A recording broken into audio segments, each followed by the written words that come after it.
ദൈവത്തിന് സ്തോത്രം. അല്പനേരത്തെ ചിന്തയ്ക്കായിട്ട് യോഹന്നാൻ സുവിശേഷം 14-ാം അധ്യായത്തിൻ്റെ 1-ാമത്തെ വാക്യം ഒരു ചെറിയ വാക്യമാണ്. നിങ്ങളുടെ ഹൃദയം കലങ്ങിപ്പോകരുത്. നിങ്ങളുടെ ഹൃദയം കലങ്ങരുത്. ഹൃദയത്തിൻ്റെ കലക്കം, അത് എന്താണ്? ഈ ഹൃദയം കലങ്ങുക എന്ന് പറഞ്ഞാൽ എന്താണ്? സ്വസ്ഥമായിരിക്കേണ്ട ഹൃദയം, ശാന്തമായിരിക്കേണ്ട ഹൃദയം, അങ്ങനെയുള്ള ഹൃദയത്തിന് മാത്രമേ മുകളിലേക്ക് ഉയരാൻ പറ്റുള്ളൂ. നമ്മുടെ ചിന്തകൾ അങ്ങനെയുള്ളവർക്ക് മാത്രമേ ഏകാഗ്ര ഹൃദയം കിട്ടുകയുള്ളൂ. അങ്ങനെയുള്ളത് ആ ഹൃദയത്തിന് മാത്രമേ ദൈവത്തെ സ്തുതിക്കാൻ പറ്റുള്ളൂ, ദൈവത്തെ സ്നേഹിക്കാൻ പറ്റുള്ളൂ, ദൈവത്തിൻ്റെ വചനം ഗ്രഹിക്കാൻ പറ്റുള്ളൂ, ദൈവത്തിൻ്റെ വചനം അനുസരിക്കാൻ പറ്റുള്ളൂ. സ്വച്ഛമായ ഹൃദയം. സങ്കീർത്തനക്കാരൻ പറയുന്നുള്ളൂ, 21 സങ്കീർത്തനം പറയുന്നുണ്ടല്ലോ, സ്വച്ഛതയിലേക്ക് എന്നെ നടത്തും. ശാന്തമായ ജീവിതം, ഒരു പ്രകോപനവുമില്ലാത്ത ജീവിതം, ഹൃദയത്തിൻ്റെ സ്വസ്ഥതയും സമാധാനവും, അത് ദൈവത്തിന് മാത്രമേ തരാൻ പറ്റുകയുള്ളൂ. ഇന്ന് നമ്മൾ നോക്കി, എവിടെങ്കിലും സമാധാനമുണ്ടോ? എവിടെങ്കിലും സ്വസ്ഥതയുണ്ടോ? 100 കൂട്ടം കാര്യങ്ങൾ മനുഷ്യനെ കയറി ഗ്രസിച്ചിട്ട് അവൻ്റെ സ്വസ്ഥത കളഞ്ഞ് അവനൊന്നുമില്ലാതെ ജീവിക്കുകയാണ്. ഭാരപ്പെട്ട് ആകുലപ്പെട്ട് കഴിയുന്ന ഒരു മനുഷ്യ ജീവിതം ഇന്നത്തെ തലമുറ. പണ്ടും അങ്ങനെ തന്നെയായിരുന്നു, ഇപ്പോഴും അങ്ങനെ തന്നെ.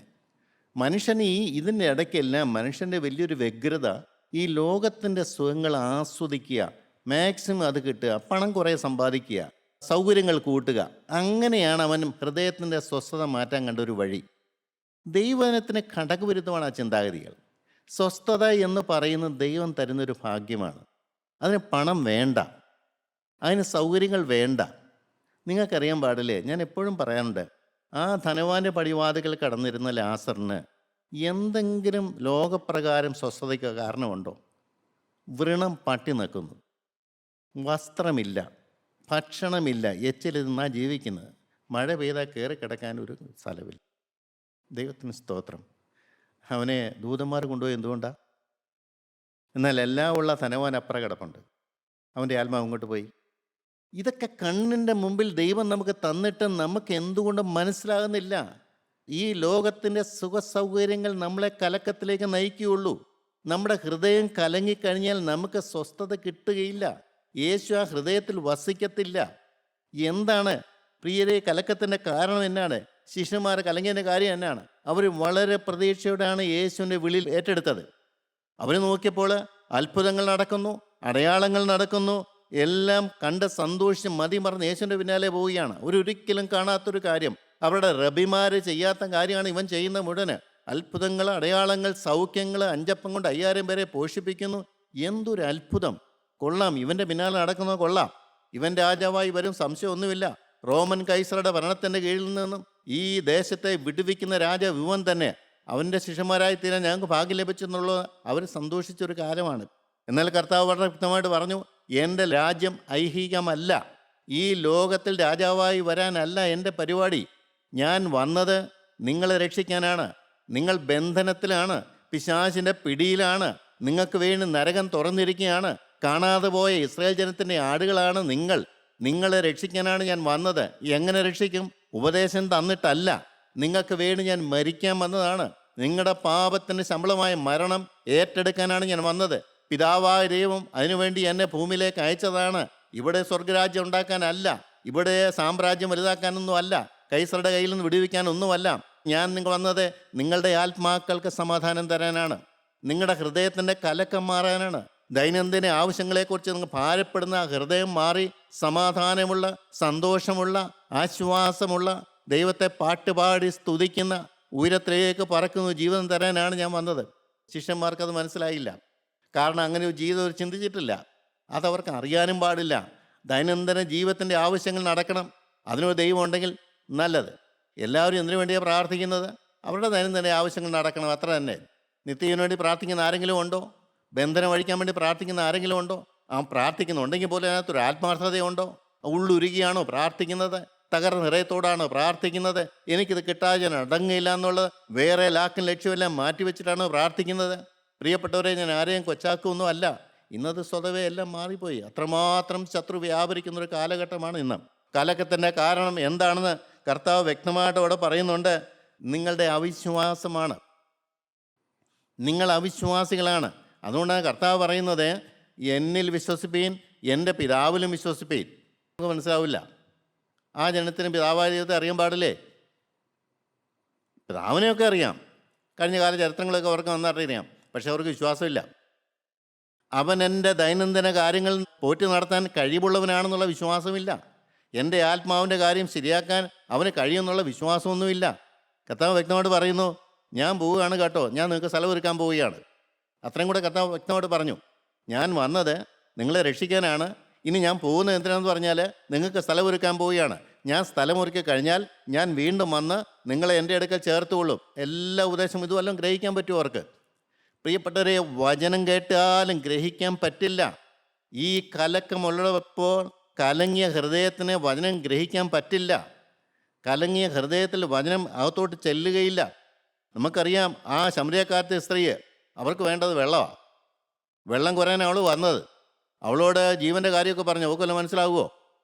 എത്ര പറഞ്ഞാലും അവൾക്ക് മനസ്സിലാകില്ല എന്ന് പറഞ്ഞപ്പോൾ നിൻ്റെ ഭർത്താവിനെ വിളിച്ചുകൊണ്ടിരാൻ പറഞ്ഞു. ആ മർമ്മത്തെ കയറി തൊട്ടപ്പോഴാണ് അവൾക്ക് മനസ്സിലായത്, അവിടെ ജീവിതത്തിൻ്റെ രഹസ്യങ്ങളെല്ലാം അറിയുന്ന ഒരു ദൈവമുണ്ടല്ലോ. അവൾ കലങ്ങിക്കിടക്കുകയാണ്. അവൾക്ക് സമാധാനമില്ല, സന്തോഷമില്ല. അവൾക്ക് വേണ്ടത് വെള്ളമാണ്. യാക്കോബിൻ്റെ കടലിലെ വെള്ളം എന്നാണ് പറയണത്. പ്രിയപ്പെട്ടവരെ, ജനത്തിന് ദൈനംദിന ജീവിതത്തിൻ്റെ കാര്യങ്ങൾ മതി. അതിനപ്പുറമൊന്നും പോകാൻ ആഗ്രഹിക്കുന്നില്ല. ഹൃദയത്തിൽ എന്തെല്ലാം വേണ്ടാതീനുണ്ടെങ്കിൽ മറച്ചു പിടിക്കും. തുറക്കാൻ മനസ്സില്ല. അത് ഏറ്റു പറഞ്ഞ് ഉപേക്ഷിക്കാൻ മനസ്സില്ല. ഒരു നല്ല ഹൃദയം വേണമെന്ന് ആഗ്രഹിക്കുന്നില്ല. ദൈവത്തെ തിരിച്ചറിയുന്ന ആഗ്രഹമില്ല. ദൈവ സാന്നിധ്യം വേണമെന്ന് ആഗ്രഹമില്ല. പ്രിയപ്പെട്ടവരെ, ലോകകാര്യങ്ങൾ സുഖമായി നടന്നാൽ ദൈവം ഉണ്ടെന്നാണ് വിചാരം. ഒരു വലിയൊരു ചിന്താകുഴപ്പമാണ്. ഞാൻ ചിലപ്പോഴും ചിന്തിക്കാറുണ്ട്, ആ ധനവാനായ മനുഷ്യന് ലാസറിൻ്റെ സംഭവകടയിൽ ധനവാനായ ലാസർ അവൻ എവിടെയെങ്കിലും സാക്ഷ്യം പറയാൻ അവസരം കിട്ടിയാൽ അവൻ എന്തായിരിക്കും പറയണത്? ദൈവം അനുഗ്രഹിച്ച് എല്ലാ സൗകര്യങ്ങളും എനിക്ക് തന്നു, എനിക്ക് സമ്പത്ത് തന്നു, എനിക്ക് എല്ലാ സൗകര്യങ്ങളും ദൈവം തന്നു, ഈ ദൈവം നല്ലവനാണെന്നല്ലേ പറയുന്നത്. പക്ഷേ മരിച്ചപ്പോൾ എങ്ങോട്ട് പോയി? എൻ്റെ പ്രിയ സഹോദരങ്ങളെ, ഐശ്വര്യങ്ങളും സമ്പത്തുകളും വരുമ്പോൾ വളരെ സൂക്ഷിക്കണം.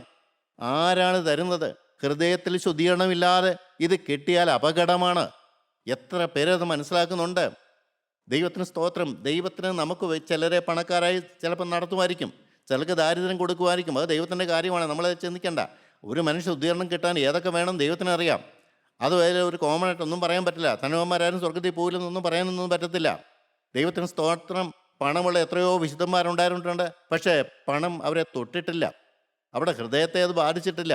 ആ വിശ്വാസം എന്ന് പറഞ്ഞ കാര്യം, അവരുടെ ഹൃദയം കലങ്ങിയത് അവരുടെ പ്രതീക്ഷയ്ക്കൊത്ത് കാര്യങ്ങൾ പോയില്ല. യേശുവിനെക്കുറിച്ച് അവർക്ക് സ്വപ്നം ഉണ്ടായിരുന്നു, യേശുവിനെക്കുറിച്ച് ഒരു ചിന്താഗതി ഉണ്ടായിരുന്നു. അതിന് നേരെ ഘടകവിരുദ്ധം വന്നപ്പോൾ അവിടെ ഹൃദയം കലങ്ങി. ഇനി എന്തു ചെയ്യും ഞങ്ങൾ? ഞങ്ങളുടെ ഭാവി എന്തായിത്തീരും? പടവും വലയൊക്കെ ഉണ്ടായിരുന്നു, അതെല്ലാം വിട്ടിട്ടാണ് ഞങ്ങൾ പോകുന്നത്. ഇനി ഞങ്ങൾ എന്ത് ചെയ്യും? ഇവൻ ഒരു ദിവസം അങ്ങ് പോയി കഴിഞ്ഞാൽ ഞങ്ങളുടെ കാര്യം എന്തായിത്തീരും? എന്ത് തിന്നും, എന്തുടുക്കും? ഇതൊക്കെയാണ് അവരുടെ വിഷയങ്ങൾ. അവിടെ ഹൃദയം കലങ്ങി. കലക്കത്തിന് കാരണം എന്നാ? ദൈവത്തിൽ വിശ്വാസമില്ല. ദൈവത്തിൽ വിശ്വാസമില്ല, അതാണ് കാര്യം. ദൈവം സർവശക്തനാണെന്ന് അവരുടെ ഹൃദയത്തിൽ മനസ്സിലാകുന്നില്ല. ആ ദൈവമനെ സ്നേഹിക്കുന്നു, അത് മനസ്സിലാക്കുന്നില്ല. ആ ദൈവമനെ രക്ഷിക്കാൻ ഇറങ്ങി വന്നിരിക്കുന്നു, മനസ്സിലാകുന്നില്ല. ആ ദൈവമാണ് പുത്രനെ ഇങ്ങോട്ട് ഭൂമിയിലേക്ക് അയച്ചത്, വിശ്വസിക്കാൻ പറ്റണില്ല. മനുഷ്യനെ രക്ഷിക്കാൻ ദൈവത്തിന് വലിയൊരു രക്ഷാ പദ്ധതിയുണ്ട്. ആ പദ്ധതിയിലെ ഒരു കാര്യമാണ് കർത്താവായ യേശു ക്രിസ്തുവിനെ ഭൂമിയിലേക്ക് അയച്ചത്.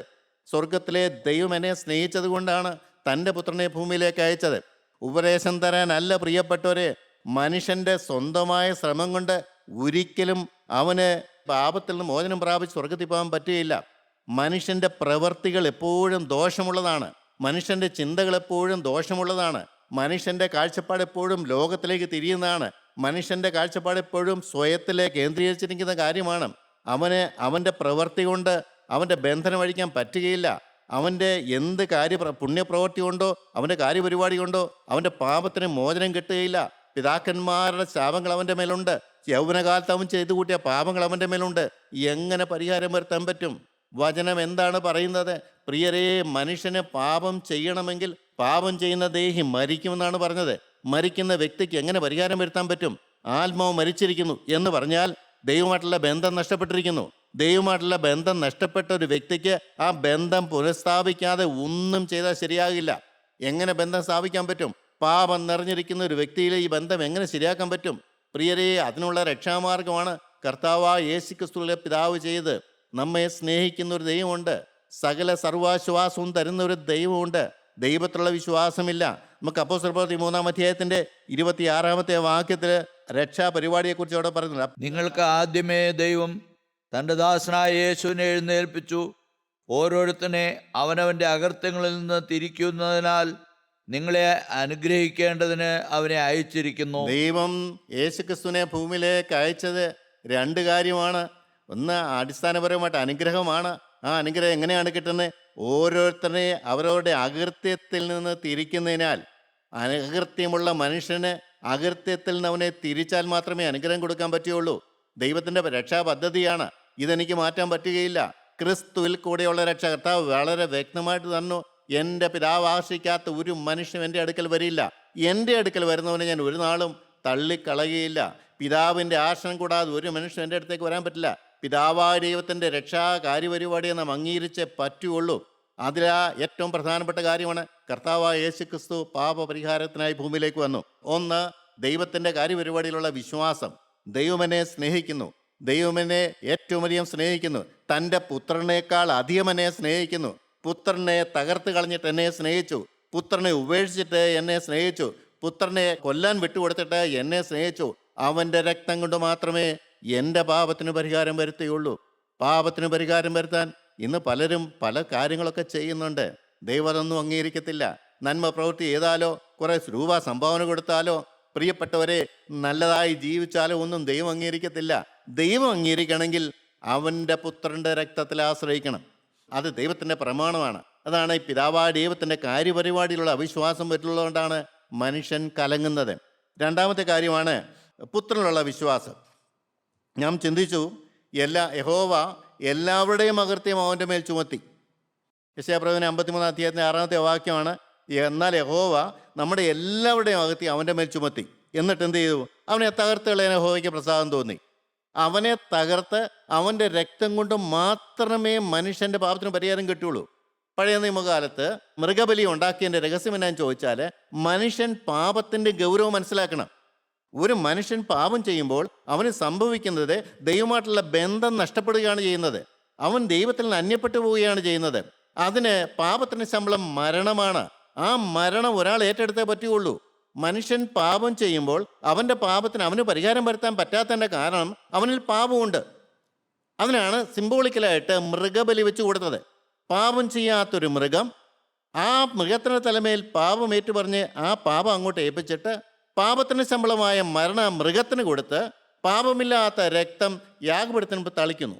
പാപം ചെയ്യുന്നവൻ മരിക്കുന്നതാണ് പറഞ്ഞത്. അവന് പിതാവായ ദൈവമായിട്ട് ഒരു ബന്ധവുമില്ല. അവന് പാപത്തിന് പരിഹാരം ചെയ്യാൻ സാധ്യമല്ല. അപ്പോൾ പാപം ചെയ്യാത്തൊരു മൃഗം അവന് വേണ്ടി മരിക്കണം.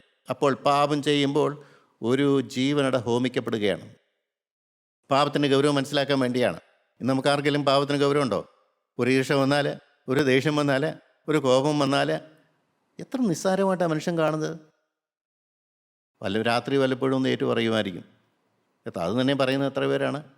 ആ സെക്കൻഡിൽ തന്നെ കർത്താവേ എനിക്ക് വലിയ ബന്ധനം വന്നല്ലോ, എൻ്റെ ആത്മാവ് യാതന സ്ഥലത്തേക്ക് പോവുകയാണല്ലോ, ശത്രുവിനെ കീഴടക്കിയല്ലോ, നിൻ്റെ ദൃഷ്ടിയിൽ ഞാൻ മാറ്റപ്പെട്ടു പോയല്ലോ, എൻ്റെ കർത്താവേ പൊറുക്കണമേ, ക്ഷമിക്കണമേ, പുത്രൻ്റെ കുരിശിലേക്ക് ഞാൻ നോക്കിയാണ്, ആ തിരക്തം കൊണ്ട് എന്നെ കഴുകണമേ, വന്നത് വന്നു, ഇനിമേല ഇത് വരാൻ പാടില്ല, നിൻ്റെ ആത്മാവിനെ എൻ്റെ മേൽ പകരണമേ, നിൻ്റെ ശക്തി എൻ്റെ മേൽ തരണമേ, തിരക്തം എനിക്ക് കോട്ടായി തരണമേ, കർത്താവേ ഇനി പാവം വന്ന് എന്നെ ദുഃഖിപ്പിക്കാൻ എനിക്ക് ഇടവരുതേ. വേദനയുണ്ടോ? ഇതാ തകർന്ന ഹൃദയം എന്ന് പറയുന്നത്. പാപത്തിൻ്റെ ഗൗരവത്തെക്കുറിച്ച് ബോധ്യം വന്നിട്ട് ദൈവസേനയിൽ ആശ്രയിക്കുകയാണ്. കർത്താവേ പരിഹാരം തരണമേ, ഇനി ഇതിങ്ങനെ വരല്ലേ കർത്താവേ, എൻ്റെ ആത്മാവ് നശിക്കുകയാണെന്ന് നീ കാണുന്നുണ്ടല്ലോ കർത്താവേ, എൻ്റെ ഹൃദയത്തിൽ ഇത് അറിയാതെ കിടക്കുകയാണല്ലോ, ഈ സമയം വരെ ഞാൻ സൂക്ഷിച്ചെങ്കിൽ ഇപ്പോൾ ഞാൻ വീണുപോയല്ലോ കർത്താവേ. എത്ര പേര് നിലവിളിക്കുന്നുണ്ട്? പുത്രൻ്റെ രക്തത്തിൽ കൂടെയുള്ള ആ രക്ഷയിൽ വിശ്വസിക്കുന്ന എത്ര പേരുണ്ട്? എനിക്ക് പ്രശ്നം പറ്റിയാൽ യോഹന്നാൻ സുവിശേഷം 1-ാം അധ്യായത്തിൻ്റെ 29-ാമത്തെ വാക്യത്തിൽ പറയുന്നുണ്ട്, ഇതാ ലോകത്തിൻ്റെ പാപം വഹിക്കുന്ന ദൈവത്തിൻ്റെ കുഞ്ഞാട്. സ്നാപകൻ വിളിച്ചു പറഞ്ഞതാണ്, ലോകത്തിലെ സകല മനുഷ്യരുടെയും പാപം ചുമക്കാൻ ദൈവം കണ്ട കുഞ്ഞാട്. ഈ കുഞ്ഞാടിലുള്ള വിശ്വാസം എത്ര പേർക്കുണ്ട്? ദൈവത്തിന് സ്തോത്രം. പാപത്തിൻ്റെ ശമ്പളം മാറ്റാൻ അവന് മാത്രമേ കഴിയുള്ളൂ. പാപത്തെ നീക്കുവാൻ അവന് മാത്രമേ കഴിയുള്ളൂ. എന്നിൽ വ്യാപരിക്കുന്ന ബന്ധനം മാറ്റാൻ അവന് മാത്രമേ കഴിയുള്ളൂ. എന്നിൽ വ്യാപരിക്കുന്ന പിശാചിനെ ആട്ടിപ്പുറത്താക്കാൻ അവന് മാത്രമേ കഴിയുള്ളൂ. ആ ദൈവിക കുഞ്ഞാടിനെ മാനിക്കാൻ എത്ര പേരുണ്ട്? അവനെ അനുസരിക്കാൻ എത്ര പേരുണ്ട്? അവൻ്റെ വചനം സ്വീകരിക്കാൻ എത്ര പേരുണ്ട്? അവന് വേണ്ടി ജീവിതം വേർതിരിക്കാൻ എത്ര പേരുണ്ട്? ലോകത്തോട് യാത്ര പറഞ്ഞ്, ജഡത്തോട് യാത്ര പറഞ്ഞ് എല്ലാം വിട്ടുപിരിഞ്ഞിട്ട് ഈ യേശുവിൻ്റെ വചനം അനുസരിക്കാൻ നിർബന്ധമുള്ള എത്ര പേരുണ്ട്? അതുകൊണ്ടാണ് കർത്താവ് പറഞ്ഞ് രക്ഷിക്കപ്പെടുന്ന ഒരു ചുരുക്കം എന്ന് പറഞ്ഞതിൻ്റെ കാര്യം. ഇടുക്കുവാതിലൂടെ കടപ്പാൻ പോരാടുവീൻ, അനേകർ കടപ്പാൻ നോക്കും, കഴിയില്ല താനും. ജീവങ്കിലേക്ക് പോകുന്ന വാതിൽ ഇടുക്കവും വഴി ഞെരുക്കവും അതിൽ കൂടെ കടന്നു പോകുന്ന ചുരുക്കവുമാണ്. എന്നിട്ട് ഒരു വാക്കൂടെ പറഞ്ഞു, ആ വാതിൽ കണ്ടെത്തുന്നവർ ചുരുക്കമെന്ന്. ഞാനിതെല്ലാം കണ്ടിട്ട് ഞാനിന്ന് ഉള്ളു കാളാറുണ്ട്. ദൈവത്തിന് സ്തോത്രം.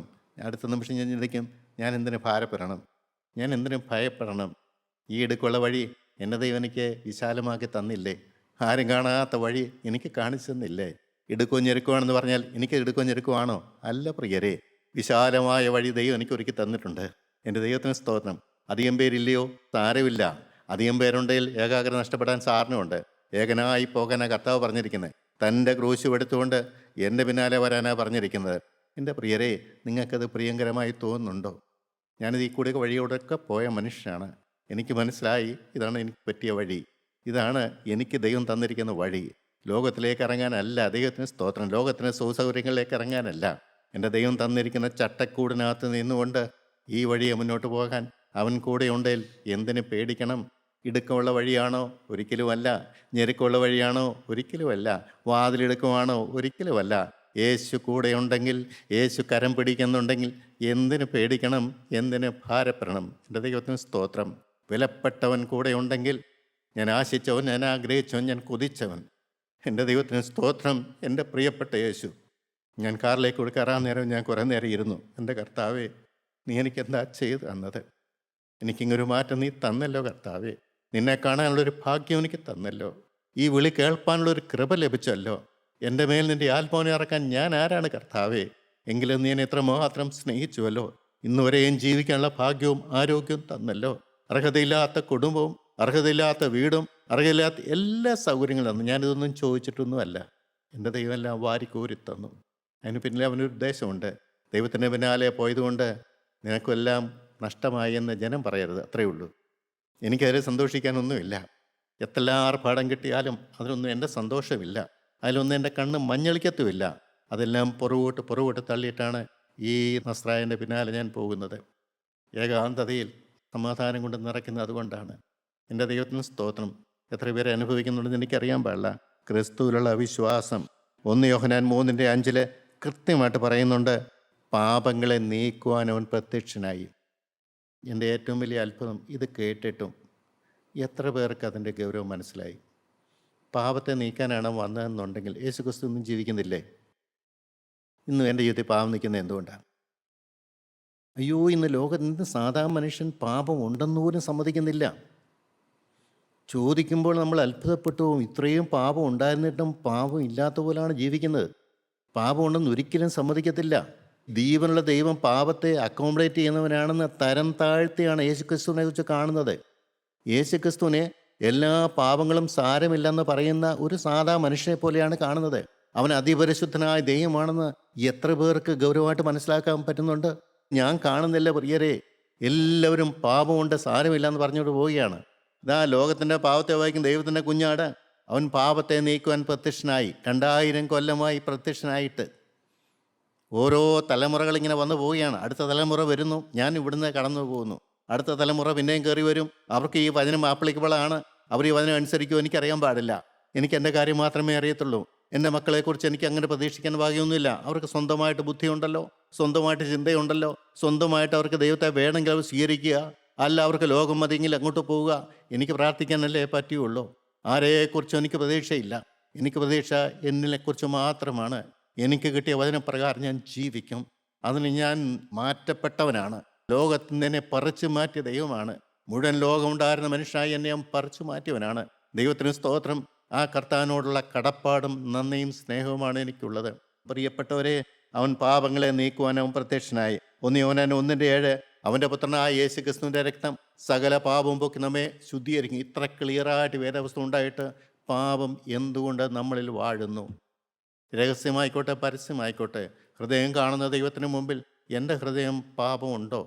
പാപമുണ്ടെങ്കിൽ ഞാൻ ഗൗരവമായിട്ട് ട്രീറ്റ് ചെയ്യാറുണ്ടോ? ഞാൻ പാപത്തെ വലിച്ചെറിയാറുണ്ടോ? ദൈവസ്ഥനിൽ കിടന്ന് ഏങ്ങലടിച്ച് കരയാറുണ്ടോ? കർത്താവേ, നരകം എൻ്റെ കണ്ണിൻ്റെ മുമ്പിൽ നിൽക്കുകയാണ്. ന്യായവിധിയുടെ എൻ്റെ കണ്ണിൻ്റെ മുമ്പിൽ നിൽക്കുകയാണ്. നീ നീതിയുള്ള ദൈവമാണെന്ന് എനിക്കറിയാം. എനിക്ക് മാറ്റം തന്നേ പറ്റുള്ളൂ. കർത്താവ് വ്യക്തമായി പറഞ്ഞു, ദോഷികളായ നിങ്ങളുടെ മക്കൾക്ക് നല്ല ദാനങ്ങളെ കൊടുപ്പാൻ ഇച്ഛിക്കുന്നുവെങ്കിൽ സ്വർഗസ്ഥനായ പിതാവ് തന്നോട് യാചിക്കുന്നവർക്ക് പരിശുദ്ധാത്മാവിനെ എത്ര അധികം കൊടുക്കുമെന്ന് പറഞ്ഞിട്ട് അധികം പരിശുദ്ധാത്മാവിനെ പ്രാപിച്ചവർ എത്ര പേരുണ്ട്? പരിശുദ്ധാത്മാവിനാൽ ജീവൻ നയിക്കുന്ന എത്ര പേരുണ്ട്? പരിശുദ്ധാത്മാവിനെ കൊണ്ട് രൂപാന്തരം പ്രാപിച്ചവർ എത്ര പേരുണ്ട്? പരിശുദ്ധാത്മാവിനെ കൊണ്ട് ജീവജല നദി ഒഴുക്കുന്ന എത്ര പേരുണ്ട് പ്രിയപ്പെട്ടവരെ?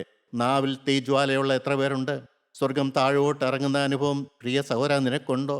സ്വർഗത്തിൻ്റെ ആ വലിയ തീജ്വാല നിന്റെ ഭവനത്തിലേക്ക് ഇറങ്ങുന്നുണ്ടോ? ദൈവത്തിന് സ്തോത്രം. ഞാൻ കൂടുതലൊന്നും പറയുന്നില്ല. അനേകരെ എല്ലാം കാണുന്നുണ്ട്, എല്ലാം കേൾക്കുന്നുണ്ട്, എല്ലാം അറിയുന്നുണ്ട്, പക്ഷെ അനുഭവിക്കുന്നില്ലെന്നുള്ളൊരു സങ്കടകരമായ കാര്യമുണ്ട്. ഒന്ന്, പിതാവിലുള്ള വിശ്വാസം, പുത്രനെ അയച്ചെന്നുള്ള വിശ്വാസം. രണ്ട്, കർത്താവായ യേശു ക്രിസ്തു പാപം മാറ്റാൻ വന്നു എന്നുള്ള വിശ്വാസം. ചെയ്തു പോയ സകല പാപത്തിനും പരിഹാരം വരുത്തി ഇനി പാപത്തിൻ്റെ പിടിയിൽ നീ കഴിയേണ്ട കാര്യമില്ല. പിശാചിൻ്റെ ബന്ധനത്തിൽ കഴിയേണ്ട യാതൊരു കാര്യവുമില്ല. തല കുനിച്ച് ജീവിക്കേണ്ട കാര്യമില്ല. തല ഉയർത്തി ജീവിക്കാം. ഇന്ന സാഹചര്യത്തിലേക്ക് പോയാൽ എനിക്ക് തെറ്റുപറ്റുമെന്ന് പേടിക്കേണ്ട. ഏത് സാഹചര്യത്തിൽ വേണം നിനക്ക് പോകാം. ക്രിസ്തുവിനെ മുറുകെ പിടിച്ചാൽ മാത്രം മതി. ദൈവത്തിന് സ്തോത്രം. ക്രിസ്തു കൂടെയുണ്ടോ? എപ്പോഴും ഉറപ്പുവരുത്തുക, യേശു കൂടെ വേണം. യേശുവിൻ്റെ സാന്നിധ്യം കൂടെ വേണം. യേശുവിൻ്റെ സ്വരം കൂടെ വേണം. യേശുവിൻ്റെ സാന്നിധ്യം കൂടെ വേണം. മകനെ, നിനക്ക് എവിടെ വേണേലും പോകാം. പക്ഷേ നിനക്ക് പോകാൻ പറ്റുന്ന സ്ഥലത്തല്ലേ പോകാൻ പറ്റുള്ളൂ. ദൈവം ആഗ്രഹിക്കാത്ത സ്ഥലത്ത് നിനക്ക് പോകാൻ പറ്റുമോ? അത് ദൈവം നിനക്ക് പരിജ്ഞാനം തന്നിട്ടുണ്ട്. എവിടെയൊക്കെ പോകണം, എവിടെയൊക്കെ പോകാതിരിക്കണം, ആരോടൊക്കെ സംസാരിക്കണം, ആരോടൊക്കെ സംസാരിക്കാതിരിക്കണം, എന്തൊക്കെ തിന്നണം, ഏതൊക്കെ തിന്നാതിരിക്കണം, എല്ലാം എത്ര നേരം ഉറങ്ങണം, അതൊക്കെ ദൈവം തീരുമാനിച്ചോളും. നീ നിന്ന് കൊടുത്താൽ മാത്രം മതി. നിബന്ധനകളുള്ള ഒരു ജീവിതം, കർത്താവിൻ്റെ കരത്തിനുള്ളിലുള്ള ജീവിതം, കർത്താവിൻ്റെ ചട്ടക്കൂടിനകത്തുള്ള ജീവിതം, അവൻ്റെ നുകത്തിൻ്റെ കീഴിൽ അവനോട് കൂടിയുള്ള ജീവിതം. എത്ര സുന്ദരമായ ജീവിതമാണ്. എനിക്ക് ഭയങ്കര അത്ഭുതമായിട്ട് തോന്നാറുണ്ട്. യേശു തരുന്ന നുകത്തിൻ്റെ കൂടെ യേശു ഉണ്ട്. അപ്പോൾ ദൈവത്തിലുള്ള വിശ്വാസം, പുത്രനിലുള്ള വിശ്വാസം. മൂന്ന്, പരിശുദ്ധാത്മാവിലുള്ള വിശ്വാസം. എന്താണ് ഈ പരിശുദ്ധാത്മാവിൻ്റെ പ്രസക്തി? എൻ്റെ പ്രിയ സഹോദരങ്ങളെ, നിങ്ങൾക്ക് പുതിയ സൃഷ്ടിയാകണ്ടേ? സകല ബന്ധനങ്ങളും അഴിയണ്ടേ? ആത്മാവിൽ പറക്കണ്ടേ? ആത്മാവിൻ്റെ ദർശനങ്ങൾ കാണണ്ടേ? ആത്മ കണ്ണ് തുറന്ന് കിട്ടണ്ടേ? നമ്മളെ വഴി നടത്താൻ ഒരാൾ വേണ്ടേ? അതാണ് കർത്താവ് പറഞ്ഞ കാര്യസ്ഥൻ. ഞാൻ പോകുന്നത് നല്ലത്. ഞാൻ പോയാൽ പിതാവിൻ്റെ കസ്റ്റഡിയിരിക്കുന്ന പരിശുദ്ധാത്മാവിനെ എന്നേക്ക് നിങ്ങളോട് കൂടി ഇരിക്കേണ്ടവരെ ഞാൻ നിങ്ങൾക്ക് അയച്ചു തരും. ഭർത്താവ് പോയി കഴിഞ്ഞു. വചനമുണ്ട്, ശരി. വചനത്തിൻ്റെ ആഴം എങ്ങനെ മനസ്സിലാകും? പരിശുദ്ധാത്മാവുണ്ടെങ്കിൽ. കാര്യസ്ഥൻ, എൻ്റെ സകല കാര്യങ്ങൾ നോക്കാൻ ഒരു കാര്യസ്ഥൻ, എനിക്ക് ഉപദേശിച്ച് തരാൻ ഒരു കാര്യസ്ഥൻ, എനിക്ക് തെറ്റ് മുൻകൂട്ടി കാണിച്ചു തരാൻ ഒരു കാര്യസ്ഥൻ, തെറ്റ് പറ്റാതെ എന്നെ പ്രൊട്ടക്റ്റ് ചെയ്യുന്ന ഒരു കാര്യസ്ഥൻ, എനിക്ക് വേണ്ടി മധ്യസ്ഥ ചെയ്യുന്ന ഒരു കാര്യസ്ഥൻ, എനിക്ക് പാപബോധം കുറ്റബോധം തരുന്ന ഒരു കാര്യസ്ഥൻ, എനിക്ക് സമാധാനം കൊണ്ട് എന്നെ നിറയ്ക്കുന്ന ഒരു കാര്യസ്ഥൻ, എന്നെ സ്വർഗത്തിലേക്ക് എൻ്റെ ഹൃദയം പൊക്കുന്ന ഒരു കാര്യസ്ഥൻ, ഈ ഭൂമിയിലുള്ളതല്ല ഉയരത്തിലുള്ളതിനെ ചിന്തിക്കാൻ എൻ്റെ ചിന്ത ഉയരത്തിലേക്ക് കൊണ്ടുപോകുന്ന ഒരു കാര്യസ്ഥൻ. ജീവനുള്ള ദൈവത്തിൻ്റെ ആത്മാവ് കൂടെയുണ്ടെങ്കിൽ അതല്ലേ സമാധാനം. എൻ്റെ ദൈവത്തിന് സ്തോത്രം. എൻ്റെ പ്രിയ സഹോദരങ്ങളെ, ഈ പരിശുദ്ധാത്മാവ് എത്ര പേർക്കുണ്ട്? പരിശുദ്ധാത്മാവിൻ്റെ നിയന്ത്രണത്തിലാണോ നിങ്ങൾ കഴിയുന്നത്? എല്ലാം തൊട്ട് നടത്താൻ ഒരു പരിശുദ്ധാത്മാവ്. തെറ്റ് പറ്റുകയില്ല പറയരെ, വീഴ്ച ഇല്ലെന്നാണ് പറഞ്ഞത്. അഹങ്കരിക്കാനല്ല പറയുന്നത്. കൃപയാൽ എത്ര പേർക്കത് കിട്ടുന്നുണ്ട്? ചുരുക്കം പേർക്ക് മാത്രം കിട്ടുന്ന ആ പദവി ദൈവം എനിക്ക് തന്നതിൽ ഞാൻ അത്ഭുതത്തോടെ നോക്കിയാണ്. ഞാൻ കണ്ണുമിഴിച്ച് നോക്കിയാണ്. ഞാൻ ആരാണ്? എൻ്റെ പാരമ്പര്യം എന്താണ്? എൻ്റെ കുടുംബം എന്താണ്? എൻ്റെ യൗവനകാലം എന്താണ്? എൻ്റെ കഴിഞ്ഞ കാലങ്ങൾ എന്നാണ്? ഇതെല്ലാം ദൈവം സൗജന്യമായി എനിക്ക് തന്നില്ലേ? എൻ്റെ ദൈവത്തിന് സ്തോത്രം. ഞാൻ ഓർക്കാറുണ്ട്, രോഗം വന്നപ്പോഴും മരണക്കിടക്ക മാറ്റിവെച്ച എന്തുകൊണ്ടാണ്? ഇതെല്ലാം അനുഭവിക്കാനുള്ള ഒരു ആയുസ്സല്ലേ ദൈവം തന്നത്. അന്ന് കടന്നുപോയിരുന്നെങ്കിൽ ഇതൊക്കെ എനിക്ക് അനുഭവിക്കാൻ പറ്റുമായിരുന്നോ? യേശുക്രിസ്തു നല്ലവനാണ്. യേശുക്രിസ്തു സ്നേഹമാണ്. യേശുക്രിസ്തു ഹൃദയത്തിൽ വസിക്കുന്നവനാണ്. യേശുക്രിസ്തു ഹൃദയത്തിൽ വസിച്ച് ചിലവിടെ പാപത്തിന് യാതൊരു സ്ഥാനവുമില്ല. നമുക്ക് പറന്നു പൊങ്ങി ജീവിക്കാൻ പറ്റും. സ്തുതി നാവിൽ ലഭിക്കും. നമ്മുടെ ചിന്തകൾ ലോകത്തിലേക്ക് പോവുകയില്ല. ലോകക്കാരുമായിട്ട് നമ്മുടെ ബന്ധം കാണുകയില്ല. നമ്മളൊരു സെപ്പറേറ്റഡ് ആളാണ്. കർത്താവിൻ്റെ മണവാട്ടിയാണ്. ഇതൊക്കെ തരാൻ ആത്മാവല്ലേ പറ്റുള്ളൂ. ദൈവത്തിന് സ്തോത്രം. പരിശുദ്ധാത്മാവ് എത്ര പേർക്കുണ്ട്? പരിശുദ്ധാത്മാവിൻ്റെ നിറവ് എത്ര പേർക്കുണ്ട്? പരിശുദ്ധാത്മാവിൻ്റെ നിയന്ത്രണത്തിലാണോ നിങ്ങൾ? പാപത്തെക്കുറിച്ചുള്ള സെൻസിറ്റീവ്നെസ് ഉണ്ടോ? ഞാൻ പലപ്പോഴും പറയാറുണ്ട്, കർത്താവായ യേശു ക്രിസ്തു 40 ദിവസം ഉപവസിച്ച് കഴിഞ്ഞപ്പോൾ അവന് വിശന്നു. സ്വാഭാവികമാണ്, മനുഷ്യനല്ലേ, വിശന്ന് കഴിയുമ്പോൾ ഭക്ഷണം വേണം. ഞാൻ ചിന്തിക്കാറുണ്ട്, ഞാനായിരുന്നാൽ അവിടെ അങ്ങനെ നിൽക്കുമായിരുന്നു. എനിക്കറിയാൻ പാടില്ല. പരിശുദ്ധാത്മാവ് ഉണ്ടതുകൊണ്ട് എന്ത് പറ്റി? അത് പിശാചിൻ്റെ ആലോചനയാണെന്ന് യേശു ക്രിസ്തുവിന് മനസ്സിലായി. ഇല്ല, അപ്പോൾ വിശപ്പ് മാറി. ഇവിടെ വചനം പറയുന്നു, മനുഷ്യ അപ്പം കൊണ്ട് മാത്രമല്ല ദൈവത്തിൻ്റെ വായിൽ നിന്ന് വീഴുന്ന വചനം കൊണ്ടും ജീവിക്കുന്നു. അപ്പം തിന്നണം നിർബന്ധമൊന്നുമില്ല, ആത്മാവ് ഉണ്ടെങ്കിൽ മതി. ആ പരിശുദ്ധാത്മാവ് യേശുവിൻ്റെ വിശപ്പങ്ങ് മാറ്റി. പരീക്ഷ മാറ്റിയില്ലേ? വീണോ? എന്തുകൊണ്ടും നമുക്ക് സാധിക്കില്ല. യേശു ദൈവമായിട്ടല്ല, യേശു ദൈവത്തെ അവിടെ വെച്ചിട്ട് മനുഷ്യനായിട്ടാണ് ഭൂമിയിലേക്ക് വന്നത്. യേശുവിന് സാധിക്കുമെങ്കിൽ എനിക്കും സാധിക്കും. പരീക്ഷ വരുമ്പോൾ അത് പരീക്ഷയാണെന്നുള്ള ബോധം, അത് പിശാചിൻ്റെ ആലോചനയാണെന്നുള്ള ബോധം, അതിനെ അതിജീവിക്കാനുള്ള കൃപ, ഇതാണ് പരിശുദ്ധാത്മാവ് തരുന്നത്. ഈ പരിശുദ്ധാത്മാവിനോട് എത്രമാത്രം നാം പ്രാർത്ഥിക്കണം, ഈ പരിശുദ്ധാത്മാവിനോട് എത്രമാത്രം കൊതിക്കണം, ഈ പരിശുദ്ധാത്മാവിനോട് നമ്മുടെ ആ ആലോചനകളും നമ്മുടെ തീരുമാനവും പറഞ്ഞാൽ പരിശുദ്ധാത്മാവ് കേൾക്കയില്ലേ പ്രിയപ്പെട്ടവരെ? നമ്മുടെ ഹൃദയത്തെ സ്ഥിരമായി വന്ന് വാർക്കും.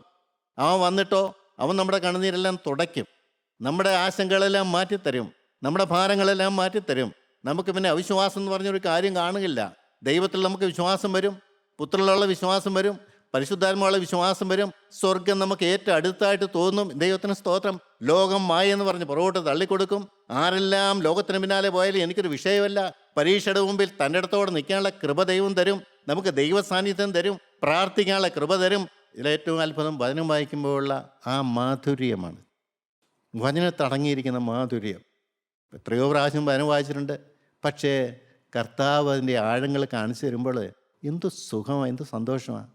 എവിടെയെങ്കിലും വനസൂക്ഷയ്ക്ക് പോകണം, കർത്താവേ വനസൂക്ഷയ്ക്ക് പോകണമല്ലോ, നീ എനിക്ക് ആലോചന തരണം, നിൻ്റെ ആലോചനയാണ് എനിക്ക് വേണ്ടത്, നിൻ്റെ ആലോചനയാണ് എനിക്ക് അവിടെ പറയേണ്ടത്, നീയാണ് അവിടെ വരേണ്ടത്, നീയാണ് അവിടെ സംസാരിക്കേണ്ടത്, നിൻ്റെ ആത്മാവാണ് അവിടെ വ്യാപരിക്കേണ്ടത്, ഞാൻ പേരിന് അവിടെ പോകുന്നു മാത്രം. ദൈവം എന്തെല്ലാം കാര്യങ്ങളാണ് ചെയ്തു തരുന്നത്. ദൈവത്തിന് സ്തോത്രം. ഈ നല്ലവനായ ദൈവത്തിൻ്റെ സാന്നിധ്യങ്ങൾ മനസ്സിലാക്കുക. കലങ്ങരുതേ, കലങ്ങിയാൽ ഭീമമായ നഷ്ടമാണ്. എന്നാൽ കലക്കം മാറ്റിത്തരുന്നൊരു ദൈവമുണ്ട്. അവൻ വരട്ടെ. പിതാവ് പുത്ര പരിശുദ്ധാത്മാവേ നമ്മുടെ ഹൃദയത്തിലേക്ക് ഇറങ്ങി വരുമ്പോൾ സമാധാനമാണ്, സന്തോഷമാണ്, ആശ്വാസമാണ്. അല്ലലില്ല, അലട്ടലില്ല. ലോകത്തിലെ മറ്റുള്ളവർ ജീവിക്കുന്ന പോലെ ഒന്നും ആശങ്കപ്പെടേണ്ട ഒരു കാര്യമല്ല. നല്ല സംതൃപ്തി, ഒരു പരാതിയില്ല, ഒരു സങ്കടവുമില്ല, ആരെക്കുറിച്ചൊരു മുൻവിധിയൊന്നുമില്ല. സമാധാനത്തോടെ ഈ ഭൂമി നമുക്ക് ജീവിക്കാൻ പറ്റും. എൻ്റെ പ്രിയ സഹോദരങ്ങളെ, നിങ്ങൾ ദൈവത്തോട് പ്രാർത്ഥിക്കുക. എനിക്കതേ പറയാനുള്ളൂ. ഇത് പ്രാർത്ഥനയല്ല, അത് കിട്ടുകയില്ല. നിങ്ങൾക്ക് എന്തെല്ലാം ഇല്ലയോ നിങ്ങൾ ദൈവത്തോട് പ്രാർത്ഥിക്കുക. കർത്താവെ തരണം, ബന്ധനം അഴിച്ചു തരണം, കെട്ടുകൾ പൊട്ടിച്ചു തരണം, ആത്മകണ്ണ് തുറന്നു തരണം, നിൻ്റെ സാന്നിധ്യം എനിക്ക് തരണം എന്ന് പറയുമ്പോൾ കർത്താവ് പറയും, മകളെ ഞാൻ നിനക്ക് തരാം, മകനെ ഞാൻ നിനക്ക് തരാം. പക്ഷേ എനിക്കിഷ്ടമില്ലാത്ത പല കാര്യങ്ങളും എൻ്റെ ജീവിതത്തിലുണ്ടല്ലോ, നീ അത് മാറ്റുമോ എന്ന് ചോദിക്കുന്നു. നിങ്ങൾ എന്തു പറയും? നീ എന്ത് കാണിച്ചെന്നാലും ഞാൻ മാറ്റിക്കൊള്ളാം. നിന്നോടാണ് ഞാൻ വാക്ക് പറയുന്നത്.